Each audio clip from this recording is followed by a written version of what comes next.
they are screaming, chanting, really, no SB4. Now for the border crisis, a Texas group in Eagle Pass calling for the end of Operation Lone Star and the repeal of Senate Bill 4. The El Paso-based group called Border Network for Human Rights held a rally and a peaceful march against the controversial bill yesterday. That bill gives Texas law enforcement and the authority to detain and in some cases deport undocumented migrants.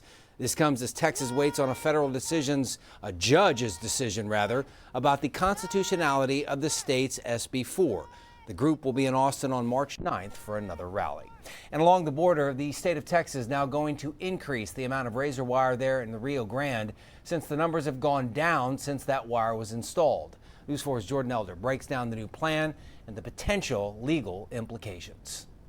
In the coming weeks, we'll be executing a 4-phased operation to expand north and south of Eagle Pass, putting up additional barriers in order to fortify the border. The state of Texas has been installing razor wire in Eagle Pass for years, and Shelby Park is at the center of that effort. But now leaders say even more is coming.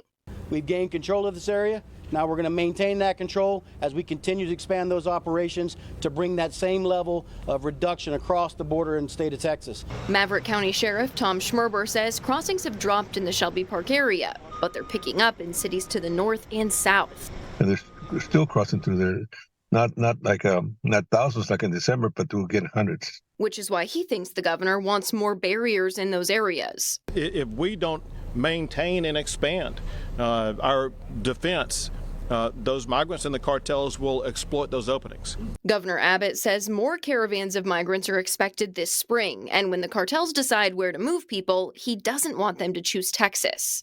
Do you think that more razor wire is going to bring the numbers down lower? No, I don't think those wires will help anyone. Those immigrants are determined to cross. Schmerber credits the actions taken in Mexico for the dropping numbers. Officials are pulling people off of trains, conducting their own deportation flights, and more. Governor Abbott disagrees, saying it's the cartels, not the Mexican government, in control of the flow of migrants.